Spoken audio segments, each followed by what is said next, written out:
On the evening of November 2nd, Peng Shuai, a 35-year-old professional tennis star, published a lengthy post on her certified Weibo account, a leading social media platform in China. She revealed her affair with former Chinese Vice Premier Zhang Gaoli, who is 75 years old. The post was deleted 20 minutes after publishing. The news has been banned in China, and online discussions and comments are forbidden. However, the story has exploded worldwide, as it is something unprecedented in the history of the Chinese Communist Party, or CCP. Chinese tennis player Peng Shuai made allegations on Weibo against former Vice Premier Zhang Gaoli. The allegations and subsequent discussion of them have all been censored from the internet. Do you have any comment to make on the allegations or on the censorship? Thank you. 我没有听说，这也不是一个外交问题。下一个问题。 In the past, there were only one or two high-ranking officials from the national leadership level who were exposed to such scandals, but they were notified in simple language by the party's Central Commission for Discipline Inspection as fallen politicians. Peng Shuai was born in 1986, is 35 years old, and has lived in Tianjin for many years. In 2014, she became the first Chinese player to be ranked number 1 in the women's tennis world rankings. She partnered with a Taiwanese player in women's doubles for a long time. They won 2 major open tournaments at Wimbledon in 2013 and the French Open in 2014. Although there is no way to verify her allegations, her post offered details such as time, location, and context with touching emotions. It's widely believed to be real.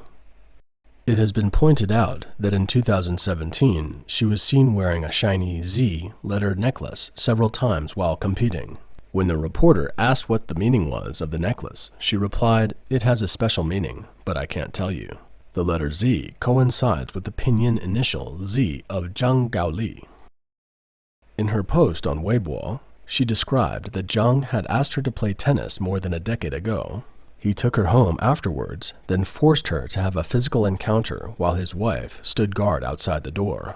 7 years ago, the two again had an intimate encounter in Tianjin. After that, Zhang was promoted to be a member of the Standing Committee of the CCP's all-powerful Politburo and moved to Beijing.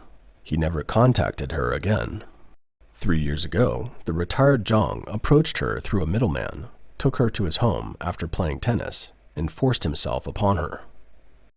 Peng wrote, "From then on, I opened up my heart for you again. You told me that you loved me very much and hoped that in the next life we could meet when we were still young. You said you were lonely, alone, and miserable. You said there was no way for someone to divorce at your high-level position. And if we were to meet in Shandong back then, you might still be able to get a divorce, but now there is no way. I figured I could stay with you quietly just like that. It was okay at the beginning, but it slowly changed over time. There have just been too many injustices and insults." Peng stressed that she didn't spend any of Zhang's money, nor had she obtained any benefits through this relationship. Zhang's wife treated her nicely when Zhang was around, but threw all kinds of sarcastic insults at her when Zhang wasn't around. Peng continued, "I can't describe the terrible feelings I had. Many times I feel I am not worth being a human. You were always suspicious that I might bring some sort of recorder and keep evidence of our relationship. That has embarrassed Peng and made her deeply ashamed. She even considered suicide, but didn't have the courage to do it." The two argued on October 30th, 2021. Zhang told Peng to go to his home on November 2nd, but on that day, Zhang called Peng and told her he would contact her another time. Peng wrote, "Like 7 years ago, you just disappeared. You played around and left when you were done." She questioned him at the end of the post. "Would you have peace of mind to face your mother after all the things you have done in this life?" Chinese people are generally sympathetic to Peng. They believe that Zhang not only used his power to violently assault a young woman, but also exploited his experience and influence to fool around with a young girl. Zhang Gaoli is 75 years old. He entered politics in 1984 and then gradually rose to the top. In 2001, he became the governor of Shandong province. When the then party leader Jiang Zemin visited Shandong, Zhang did everything he could to please him. For example, he placed large banners featuring things Jiang had said at each stop Jiang made. In 2006, when the retired Jiang revisited Shandong for a leisure trip, Jiang ordered that Mount Tai, a mountain full of historical and cultural significance, be closed for 2 days. He had Jiang carried up the mountain in a litter carried by 8 people like an emperor. Since Jiang Zemin launched the persecution of Falun Gong in July of 1999, Zhang Gaoli has been a close follower. During his tenure in Shandong, the province was among the top 3 nationwide in terms of the number of persecuted Falun Gong practitioners who died. After gaining Jiang Zemin's favor, Zhang Gaoli's career flourished. He later became the party secretary of the Tianjin city. In late 2012, Zhang was elected to the Standing Committee of the CCP's Politburo, joining the rank of national leadership. The following year, he was appointed as the first vice premier of the State Council, reaching the pinnacle of his political career. In October 2017, 71-year-old Zhang retired as a state-level official, enjoying the power and benefits associated with the rank. Ms. Peng's Weibo account has about 570,000 followers. The screenshot shows that her post received more than 100,000 views and 3,760 interactions. Many Chinese have commented on the peculiarities of the post. For example, it's impossible to spell out the names of the Politburo Standing Committee members on Weibo because many words and phrases could have easily triggered the mechanisms of deletion on this Chinese social media platform. Usually, if an ordinary person writes about 100 words on Weibo, it's very likely among the 100 words, some would have been deleted. For example, Chinese people can't spell out the names of their mayors and governors without them being deleted. Ms. Peng's post contains wordings like the Standing Committee and Zhang Gaoli's name. It's very odd for it to get sent out. In China, posts with direct mention of national leaders are manually checked. If no one were behind Ms. Peng, it wouldn't have been possible for the post to be seen by the public.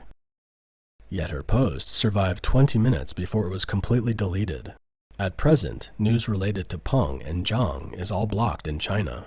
When one searches for the keywords Peng Shuai or Zhang Gaoli on mainland China websites, not much can be found. However, the more the online police delete, the more curious Chinese people become. They use various codenames like tennis, PS for Peng Shuai, and ZGL for Zhang Gaoli to inquire about what's going on. Chinese online police follow along and keep on deleting them.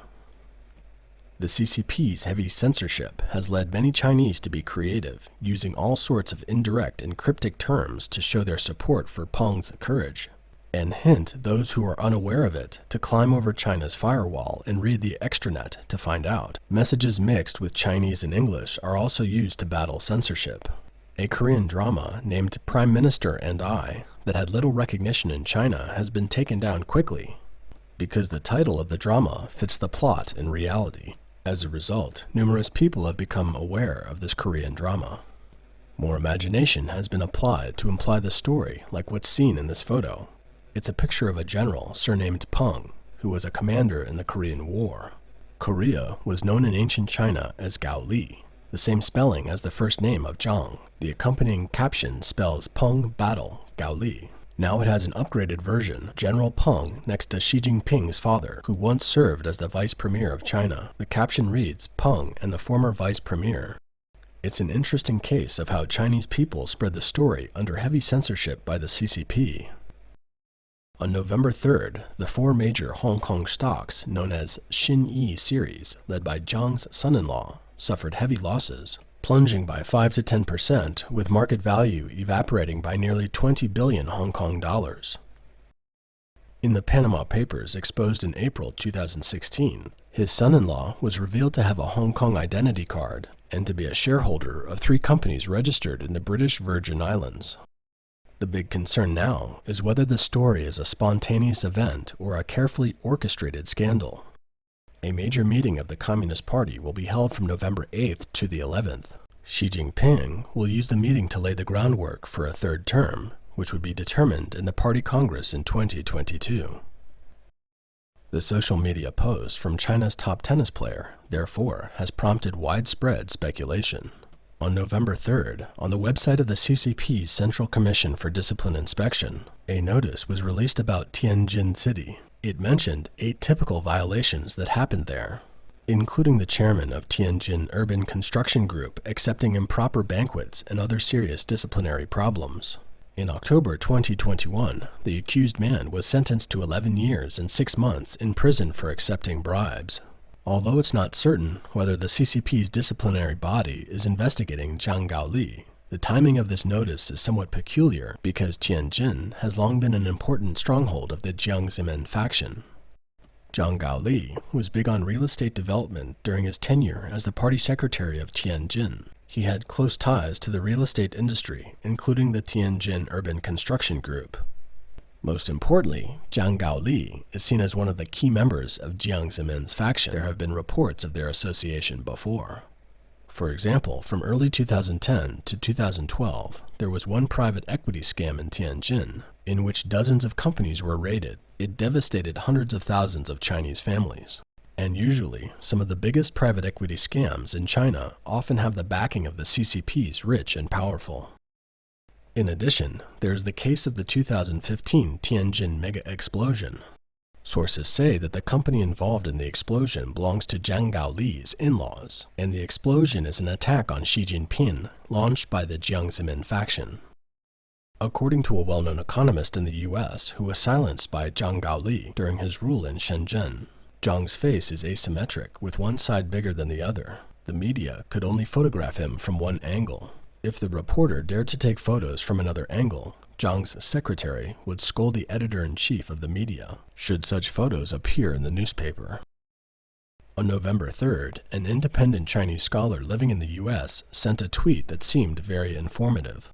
The tweet was in Chinese. It read, 1. Major incident of public opinion, already reported to Xi's office. Response in a day as it involves state-level leaders. 2. Routine censorship, unrelated to the authenticity of the news.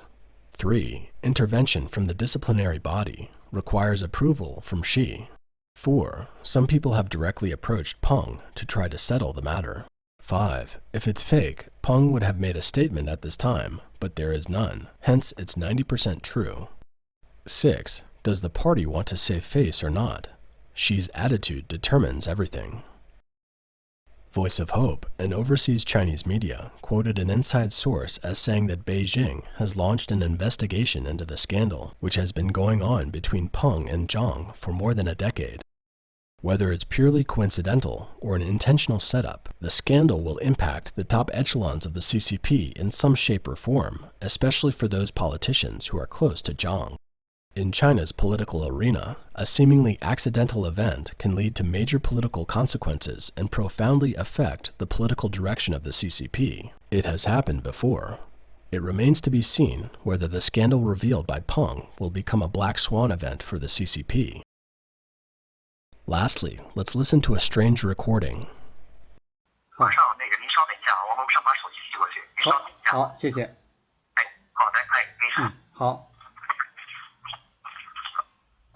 哎，我张高丽啊。这样的，我是江泽民同志办公室的刘秘书啊。这个。刘秘书你好。哎，你好。江泽民同志呢有几句话让我转告你，说最近啊有上万名法轮功习练者向最高检察院说最近有上万名法轮功习练者向最高检察院控告江泽民同志，说追究江泽民同志下令摘取了几百万法轮功学员器官的责任，说江泽民同志很担忧这个事啊，他希望您呢在政治局讨论的时候一定要主旨追究这件事啊，您能做到吗？你要知道这个追究几百万这个活在法轮功学员器官这件事责任很大很重，您知道吗？您讲的。我现在哈萨克斯坦。对。当下回去。对，我就说你回去了以后，这个事你得要。江苏区放心吧好。还有一个我想问一下你说。还有就是现在。好，行，那你一定要得阻止这件事情啊！你要知道这个追究江泽民下令摘取几百万法轮功学员器官的这事情，责任很严重啊！好，那行。好，祝江主席健康长寿啊！那你这个事一定，祝他健康长寿。那你这个事情一定要回去抓紧啊！还有一个，这个剩下的一些这个法轮功训练者也得处理好啊，不能出纰漏，好吗？那就这样啊。好，好，再见。